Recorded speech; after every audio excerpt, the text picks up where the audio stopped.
श्री शिवाय नमस्तुभ्यं दोस्तों। आप सभी लोग जानते हैं कि 23 मई 2024 को है वैसाखी पूर्णिमा। दोस्तों ये वैसाख महीने में पड़ने वाली वो पूर्णिमा है जिसका बहुत ही बड़ा और विशेष महत्व होता है और ये पूर्णिमा पूरे साल में सिर्फ एक दिन आती है। और दोस्तों आप सभी लोग जानते हो कि इस वैसाख महीने का अगर सबसे बड़ा कोई उपाय है तो वो मिट्टी के कलश वाला उपाय है या मिट्टी के जल वाला उपाय है। तो दोस्तों इस वैसाख महीने के आखिरी दिन मतलब जिस दिन पूर्णिमा पड़ेगी, वैसाखी पूर्णिमा पड़ेगी, इस दिन आप लोगों को इस मिट्टी के जल वाले उपाय को जरूर करना है। बहुत सारे लोग होंगे ऐसे जिन लोगों ने इस उपाय को ना किया हो, मतलब पूरा महीना निकल गया वैसाख का, उन्होंने किसी भी दिन इस मिट्टी के जल वाले उपाय को ना किया हो। पर दोस्तों आपके पास एक आखिरी मौका बचा हुआ है जो कि वैसाखी पूर्णिमा के दिन का है, जो कि 23 मई 2024 के दिन की है। तो भाई इस दिन आप लोगों को इस वाले उपाय को मतलब मिट्टी के कलश वाले उपाय को या मिट्टी के जल वाले उपाय को जरूर कर लेना है।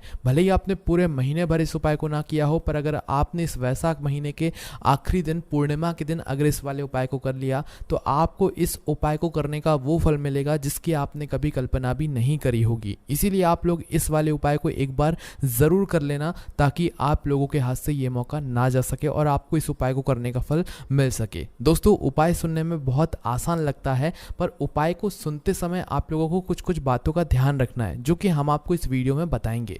मिट्टी का जल वाला उपाय बहुत आसान है, बस अगर आप इस उपाय को सही तरीके से करोगे तो निश्चित सी बात है उपाय का फल भी आपको सही मिलेगा और बहुत जल्दी और बहुत बड़ा होकर मिलेगा। तो चलिए दोस्तों अब जानते हैं हम लोग कि इस मिट्टी के जल वाले उपाय को हमें कैसे करना है या मिट्टी के कलश वाले उपाय को हमें कैसे करना है और किसको करना है, कहाँ पर करना है और किस विधि से करना है। तो सबसे पहली चीज़ दोस्तों यहाँ पर ये निकल कर आती है कि इस मिट्टी के कलश वाले उपाय को करना किसको है। तो देखो ये वाली बात आप सभी लोग जानते हो कि ज़्यादातर जो उपाय होते हैं वो घर की बड़ी माताएं बहनें ही करती हैं। उसका कारण क्या है? उसका ये कारण है कि घर की जो बड़ी माताएं बहनें होती हैं वो घर की लक्ष्मी होती हैं, क्योंकि जब घर की लक्ष्मी कोई उपाय करती है तो उसका फल बहुत जल्दी और बहुत बड़ा होकर मिलता है। उसी तरीके से इस वैसाखी पूर्णिमा के दिन अगर इस मिट्टी के कलश वाले उपाय को अगर कोई करेगा तो वो घर की बड़ी माताओं बहनों में से कोई एक माता बहन करेगी। सभी सदस्यजनों को इस उपाय को करने की ज़रूरत नहीं है, ठीक है। ये पहला आपका मतलब मन में होना चाहिए कि घर की बड़ी माताएं बहनों में से कोई भी एक माता बहन इस वाले उपाय को करे। अगर किसी कारणवश घर की माताएं बहनें उपाय ना कर पा रही हों या वो घर से बाहर गई हुई हों तो उस जगह फिर घर का कोई बड़ा व्यक्ति भी इस वाले उपाय को कर सकता है, फिर चाहे वो पुरुष ही क्यों ना हो, उससे कोई भी फर्क नहीं पड़ने वाला, ठीक है। पर आपकी मुख्य कोशिश माताओं बहनों की ही होनी चाहिए। उसके बाद में दोस्तों इस मिट्टी के कलश वाले उपाय को आपको करना किस समय है? सुबह के समय करना है कि शाम के समय करना है? तो देखो इस वाले उपाय को आपको सिर्फ और सिर्फ सुबह के समय करना है, शाम के समय नहीं करना है। सुबह सुबह जितना जल्दी हो जाए आप उतना जल्दी उपाय करेंगे तो ज़्यादा बेहतर है। बाकी 10, 11, 12 बजे तक भी अगर उपाय कर लेते हो, किसी कारणवश लेट हो जाते हो, तो वो आपको उपाय का फल ज़रूर मिलेगा। बस उपाय को पूरे मन और पूरे विश्वास से करना, आपको उपाय का फल ज़रूर मिलेगा। उसके बाद में दोस्तों इस मिट्टी के कलश वाले उपाय को हमें कहाँ पर करना है? सीधी सी बात है, शिव जी के मंदिर में जाकर करना है। ये वाला उपाय आपके घर पर नहीं होगा, इसलिए इस बात का आप लोग विशेष रूप से ध्यान रखना, ठीक है। उसके बाद में दोस्तों अब यहाँ पर बात आती है कि इस मिट्टी के कलश वाले उपाय को या इस मिट्टी के जल वाले उपाय को करने की विधि क्या है, हमें कैसे ये जल को तैयार करना है, इस जल को कहाँ पर रखना है, कितने समय तक रखना है। अभी तक लोगों के मन में बहुत सारे प्रश्न हैं इस उपाय को लेकर और कहीं ना कहीं लोगों के मन में ये बात चलती रहती है कि अगर हमें उपाय से मतलब कोई गलती हो गई तो हमें उपाय का फल नहीं मिलेगा और अब तो हमारे पास उपाय को करने का आखिरी मौका है, क्योंकि वैसाख के महीने के बाद इस उपाय को करने का उतना फल मतलब मिलेगा तो मिलेगा, पर पंडित जी ने बोला इस वैसाख के महीने में इस वाले उपाय का आपको ज़्यादा फल मिलेगा, ठीक है।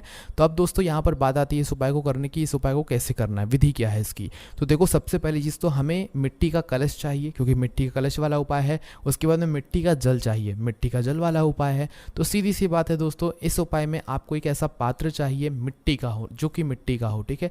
चाहे वो मिट्टी का मटका हो सकता है, चाहे वो मिट्टी का दिया हो सकता है, चाहे वो मिट्टी का कोई भी ऐसा पात्र हो सकता है जिसके अंदर आप लोग ये वाला उपाय कर सकते हो, है ना। तो कोई भी एक मिट्टी का पात्र लेना, उस मिट्टी के पात्र के अंदर आपको शुद्ध जल भरना है। अब दोस्तों यहाँ पर ये वाला उपाय रात के समय से शुरू होगा, मतलब आप जैसे कि जिस भी दिन ये वाला उपाय कर रहे हो, जैसे 23 मई को वैसाखी पूर्णिमा पड़ रही है तो उस दिन सुबह सुबह आप इस उपाय को करोगे तो एक दिन पहले मतलब 22 मई की रात्रि में आपको ये उपाय शुरू करना पड़ेगा। मतलब मिट्टी का जल तही भरकर रखना पड़ेगा, क्योंकि इस मिट्टी के जल को हमें पूरी रात भर भरकर रखना है, उसी के बाद हम इसे उपाय में प्रयोग कर सकते हैं, है ना। अगर आपने सुबह के सुबह मिट्टी के पात्र में भरा और सुबह के सुबह ले गए तो उतना फल नहीं मिलेगा, पर रात्रि में अगर आप लोग भरकर रखोगे और सुबह लेकर जाओगे तो उसका आपको निश्चित ही बहुत ही बड़ा और बहुत अच्छा फल मिलेगा। ठीक है, तो आपको करना क्या है, जब भी उपाय करो इस वैशाख के महीने में, विशेष रूप से वैशाख महीने की पूर्णिमा के दिन, तो उसके एक दिन पहले मतलब कि 22 मई को आप लोगों को रात्रि में एक मिट्टी का पात्र लेना, नहीं हो तो खरीद कर ला सकते हो, और अगर है तो पहले से भाई आप उसके अंदर शुद्ध जल भरो। शुद्ध जल भरना, इस बात का ध्यान रखना। ठीक है, शाम के समय भी भर सकते हो और रात्रि के समय भी भर सकते हो। ठीक है, बस ध्यान रखना कि 10 बजे से पहले पहले आप लोग भर देना, और ज़्यादा भी लेट हो जाए तो भाई रात्रि को 12 बजे से पहले पहले आप अपने उस मिट्टी के पात्र के अंदर जल भर देना। अब यहाँ पर ये सवाल भी आता है कितना जल भरना है, तो देखो प्रतिदिन आप 1 लोटा जल शिव जी की शिवलिंग के ऊपर चढ़ाने के लिए जाते होगे, तो उस लोटे के अंदर जितना आपका जल बन जाए उतना जल आप उस मिट्टी के पात्र के अंदर डाल लेना। ठीक है, ऐसा भी मत करना कि सिर्फ 1 कटोरी जल आपने भर लिया। आपका एक लोटा है जिससे आप शिव जी पर जल चढ़ाते हो, वह लोटा के अंदर जितना जल भरा जाए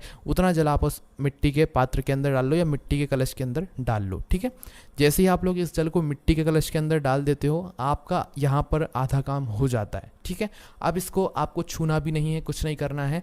बहुत सारे लोग यहाँ पर एक गलती कर देते हैं कि वो इस कलश के अंदर हाथ डाल देते हैं या छू लेते हैं। तो भाई आप बाहर से तो छू सकते हो, जल को अंदर भी डाल सकते हो, पर उसके अंदर के पानी को छूना मत, उंगली डाल के मत छूना, और ना ही उसे खुला रखना, है ना।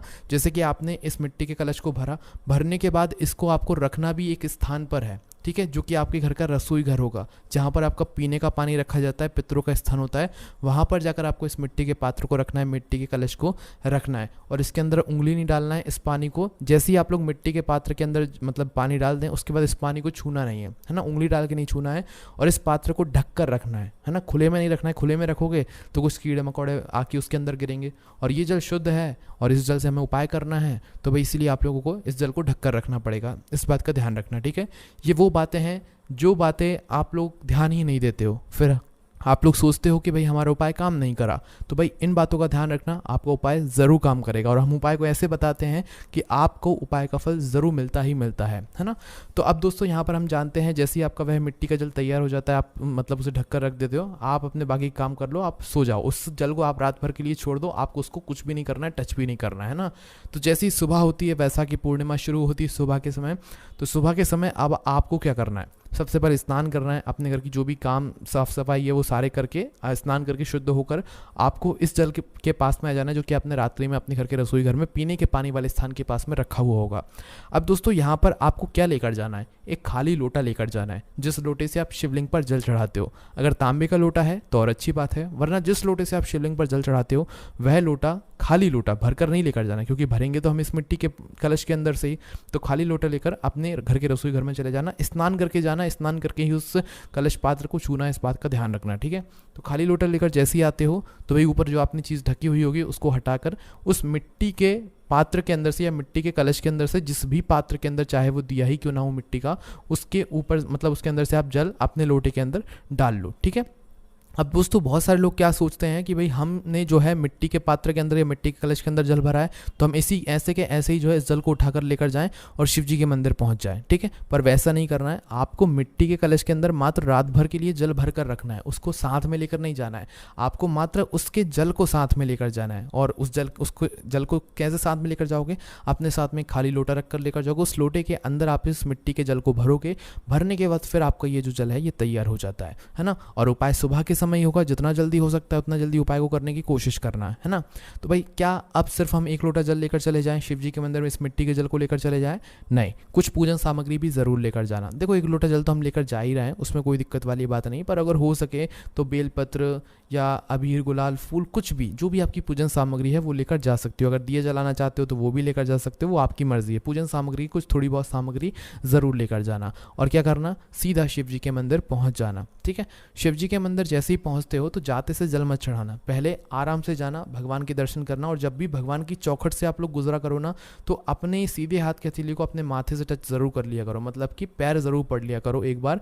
आपने भगवान शिव जी के मंदिर की चौखट पर पहुँचे, वहाँ पर अपने सीधे हाथ की हथेली रखिए और उससे ज़मीन पर लगाकर फिर अपने माथे पर लगा लिया करो। उसके बाद ही अंदर प्रवेश किया करो। फिर अंदर प्रवेश करके जाते से जल मत चढ़ाया करो। पहले भगवान से जो है मतलब उनको 2-1 मिनट, आधा मिनट थोड़ा निहारा करो, देखा करो, है ना।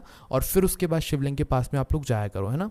इस उपाय में पहले आपको जाकर उपाय ही करना है और कुछ भी नहीं करना है। आपकी जो भी पूजन सामग्री है वो आपको बाद में करना है, इस बात का भी आप लोग ध्यान रखना है ना।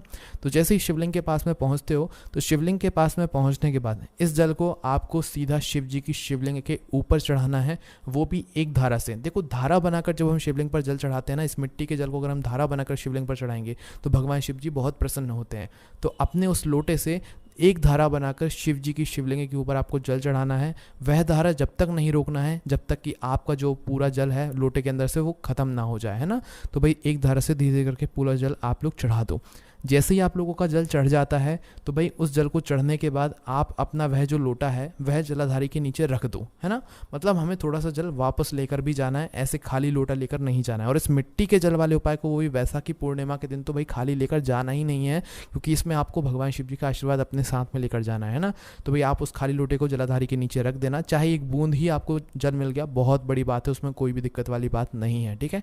तो आप उसको नीचे रख देना और भगवान शिव जी की शिवलिंग के पास में बैठकर हाथ जोड़कर अपनी वह मनोकामना बोलना, वह विनती बोलना, वह दुख और परेशानी बोलना जिसके लिए आप लोग अपना यह वाला उपाय कर रहे हो। अगर आप लोग मनोकामना नहीं भी बोलते हो ना तो भी कोई दिक्कत वाली बात नहीं है और अच्छी बात है, क्योंकि आप मनोकामना बोलते हो तो सिर्फ आपको उतना मिलता है। पर जब आप कुछ नहीं बोलते हो, मात्र उपाय करके भगवान का 2 मिनट जाप करके श्री शिवाय नमस्तुभ्यम का जाप करके अपने घर पर वापस आते हो तो भगवान आपको इतना कुछ देते हैं जिसकी आपने कभी कल्पना भी नहीं करी हुई होती है। बाकी अगर आपको अपनी मनोकामना बोलना है, दुख और परेशानी बोलना है, तो आप हाथ जोड़कर बोलकर और 2 मिनट भगवान शिव जी का नाम जाप करके श्री शिवाय नमस्तुभ्यम का जाप करके वहाँ से उठकर मतलब अपने घर पर जा सकते हो और आपका उपाय यहाँ पर पूरा हो जाता है। बस जो जल आप जलधारी से जिलकर लाए हुए हो, इस जल का आप चाहो तो अपने घर के सभी सदस्यों में उसका थोड़ा थोड़ा आचमन भी करा सकते हो। और इस जल को पहले जाकर अपने घर के मुख्य द्वार पर दोनों तरफ ज़रूर छिड़क देना, आपको विशेष फल की प्राप्ति होगी, आपके घर में सुख शांति बनी रहेगी।